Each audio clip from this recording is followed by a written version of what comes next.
there, this is John from Heroes and Legends, and welcome to day 2 of our Commander 2017 preview week. Yesterday, Wizards dropped a whole bunch of cats on us. There was a lot of cards from the cat deck. We'll have a few cats today to look at, but dragons are the name of the game for the second day of reveals. A whole bunch of dragons from that dragon deck. Now, quickly before we get into the cards, if you check out the description below, you'll find a couple ways to help support us. One of which is our Amazon affiliate store. If you make any purchases via the links there, a small percentage will come back to help us out. And I did link Commander 2017 products below too. Also, you'll find our Patreon page linked in the same place. With that out of the way, let's get into the cards for today. And we'll start off with a few cards that were previously leaked. We talked about them a couple months ago in videos, but we'll discuss them again today. The first is the UrDragon. This is the feature commander for the Dragon deck. It has the Eminence mechanic, which you'll find on the featured commanders. Now, in this particular case, what Eminence will do for you is other dragon spells you cast will cost 1 less. And this will be in effect if this card is either in the battlefield or in the command zone. And that's a good thing because this card is going to be spending a lot of time in the command zone. It is expensive. It costs 1 of each colored mana as well as 4 additional. Now, once you get it out, though, the card is a presence. It's a 10-10 flyer. It doesn't have trample, but still a 10-10 flyer. And whenever 1 or more dragons you control attack, draw that many cards, then you may put a permanent card from your hand onto the battlefield. So alone, this is a big play. It's a 10-10 flyer. But attack and draw some cards on top of it, and then start putting other big things onto the battlefield. That's actually kind of sweet as well, trying to encourage you to play some other big dragons, some other big spells. So I like what this card does. It's all about going big or going home. I mean, you're all in on some huge things, some maybe huge creatures perhaps, when you're playing the UrDragon. I also think this is a home run when it comes to flavor. It's been many years that the UrDragon has been part of the Magic lore, way back to Dominaria. We even saw a sign of the UrDragon in Time Spiral, which actually was a great card, a great commander card in its own right. But now we're actually getting a true representation of the UrDragon. It's incredibly sweet. I'm glad they finally did it. Okay, the next card that was also previously leaked is Okagachi Vengeful Tammy. Now this one's a little cheaper than the previous card. It's 1 of each color and 1. The board presence not as big. It's a 6/6 flying, but it does have trample. Now it has an interesting twist too compared to the last card, which was all about going big. This card feels a little more subtle. It feels almost like a pillow fort style effect.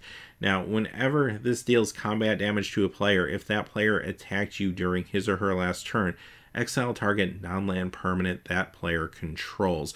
So it is incentive for a player to maybe not attack you, to just go ahead and attack somebody else, especially if they care about a permanent that they have on the battlefield.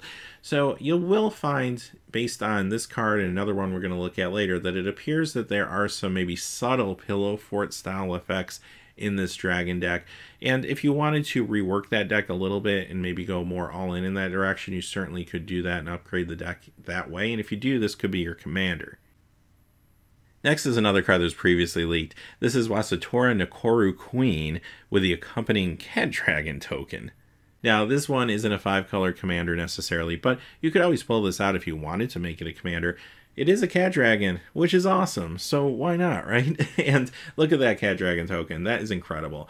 So this one costs a little bit less, only 3 mana on color with a black, a red, a green, and 2 5/4 flying trample. Whenever this deals combat damage to a player, that player sacrifices a creature. Now, if they can't for some reason, then you get the 3/3 flying cat token.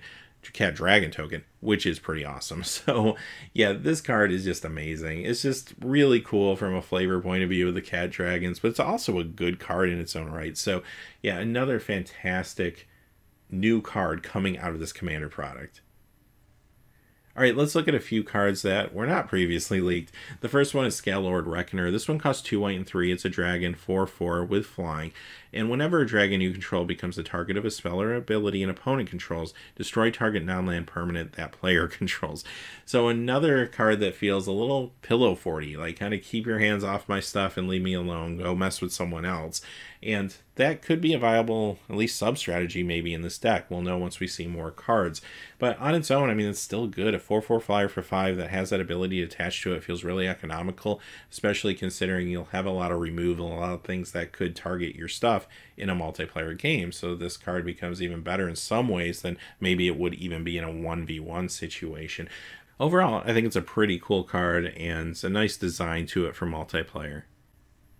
All right, next we have a reprint. It's Leonin Arbiter, and this one costs a white and 1. It's a cat cleric 2/2. Players can't search libraries. Any player may pay 2 for that player to ignore this effect until end of turn. Now, this is a reprint from Scars of Meriden, and it has never been reprinted until now, and it's not a card that's cheap. It's like a $5 card, which is a nice inclusion in a product like this. This card has seen play in Modern as well as Vintage. It showed up in numerous versions of Tax's decks, as well as some other things like once in a while a Company deck. It's a great hate bear, and it's a good attrition card. Now, as far as Commander goes, I assume this will be in the Cat deck, of course, but this isn't as good in Commander as it is in some of those other formats, obviously. And the reason for that is just simply because expendable mana is just a lot easier to come by in the world of Commander. Yeah, sure, this can mess up some fetch lands, it can mess up some tutor effects and such, but it doesn't have flash, it can't surprise anybody, so they can play around it. It might just slow them down a turn or something like that. So it kind of is what it is. I do like the fact that any player can pay the 2. It does bring some politics into it, which is always fun. But at the end of the day, I'm just glad they reprinted this card. It has a little bit of value attached, about a $5 card. So yeah, I don't necessarily expect to see things like Chalice of the Void printed here, but when they can add some value with cards like this, completely makes sense. Kindred Discovery, 2 blue and 3. It's an enchantment. When this enters the battlefield, you choose a creature type. Whenever a creature you control of the chosen type enters the battlefield or attacks, draw a card. So on its own, in a tribal deck, there's tons of value to be had here. For 5 mana, you're getting a lot from this card, makes it a great commander card. But there's some interesting combos you could do with this. Imagine comboing this with the Locust God. You'd actually draw your whole deck. Now, if that's all you did, that might not be good because you deck yourself and lose. But if you had something else in play, for example, a Platinum Angel, or that type of effect that doesn't let you lose the game, then you could draw your whole deck and have it at your disposal. Laboratory Maniac would be an interesting combo with this, no doubt, and I feel like someone's going to definitely try to do that. There's other things you could do too, like just simply bounce one of the combo pieces and try to get the cycle to stop.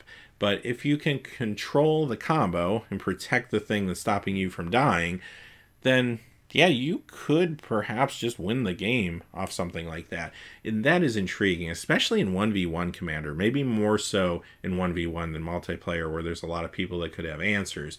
But in a 1v1 situation where blue's already a dominant color, I kind of wonder if this doesn't just slide into some of these decks as maybe a sub-theme or just a side way to sometimes pull out a win. So this is definitely one to watch. Bloodline Necromancer, a black and 4 vampire wizard 3/2 lifelink.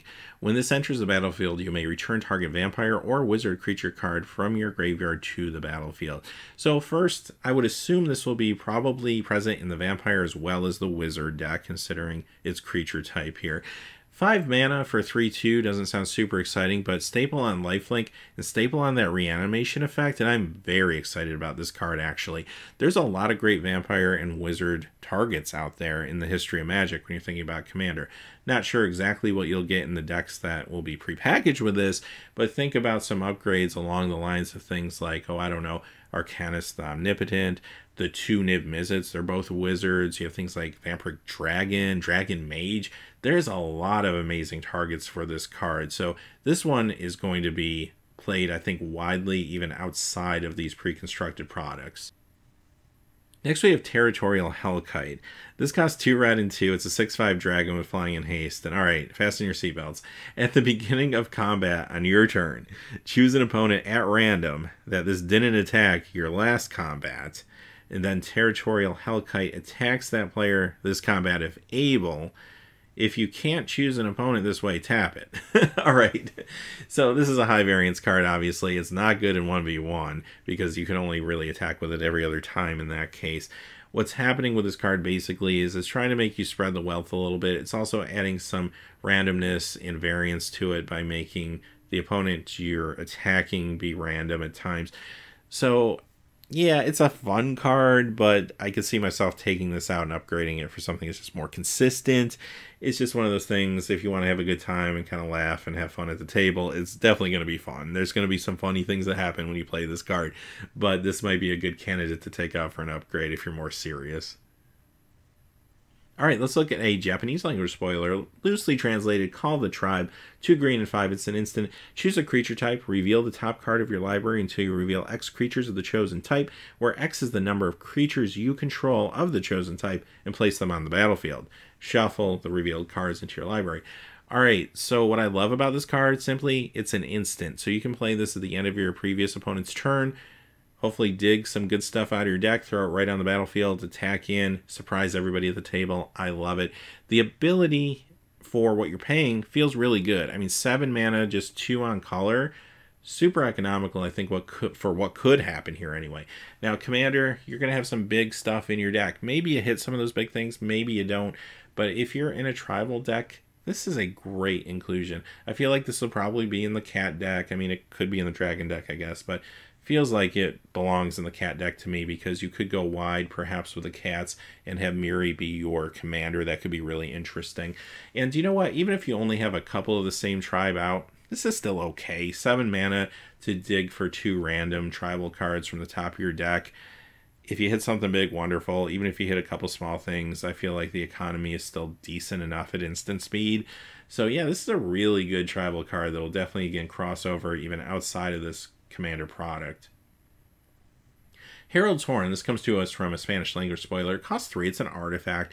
When this enters the battlefield, choose a creature type. Creature spells you cast of the chosen type cost 1 less to cast, and at the beginning of your upkeep, you may reveal the top card of your library. If it's a creature card of the chosen type, you can put it in your hand. So you get a little card draw periodically, and also the tribe you choose 1 less to cast. There's a lot of benefit here for 3 mana. I actually like this card quite a bit. And I'm thinking, I don't know if I'm there, but I'm thinking about, what about Legacy or Vintage even tribal decks? Your elves, your merfolk, your slivers even perhaps. Could this card fit in there? I'm not quite sold, just because those decks are pretty tight to begin with. Like, you want to have tribal and just buff effects to get those decks to work. And you're not taking out your Ether Vials. So I just kind of wonder if there's maybe not enough room in the deck for something like this. But I'd at least want to try it or think about it. It could be interesting. But nonetheless, really good tribal commander card. Hey, Soul Ring's back. Of course, this is a reprint originally from Alpha Beta Unlimited and has been printed a number of times in these Commander products. But you know what? Even though you might feel like, I don't need another Soul Ring, I got a whole box full of them, the card is still a $3, $4 card. Even though it's been printed into oblivion, it's still a $3, $4 card, and it is the best mana rock of all time. I mean, the card's incredible. It makes these prepackaged decks better. It makes Commander decks better in general. So, you know what? I'm glad they keep printing this thing, because it's good for playing these decks out of the box, first off. And secondly, imagine if they didn't keep printing this. If they're already $3, $4 considering the amount of printings they've gotten, I don't want them to stop printing this. Command Tower, here's another card that kind of fits the mold again. It has been in a number of these products in the past, of course. In fact, it originated in these products, and it's awesome. I mean, it became a staple for Commander, and you know what? Why not print it when you can? Again, it makes these decks better out of the box. Path of Ancestry. Now, this is a new one. I assume this will be in all 4 decks.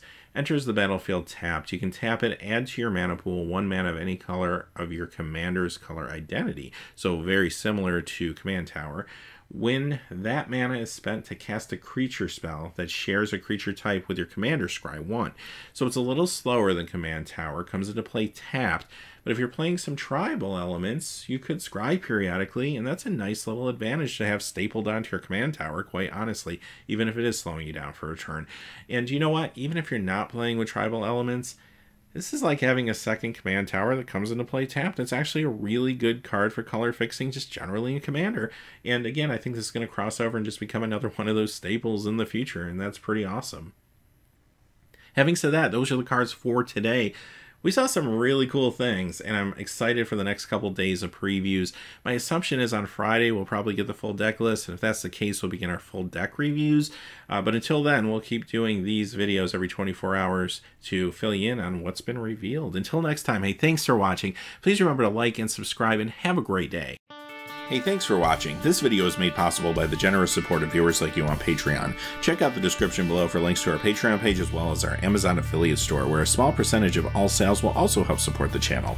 Finally, if you haven't had a chance yet to subscribe, hit that subscribe button so you don't miss any new videos on Heroes and Legends. Talk to you again soon, and have a great day.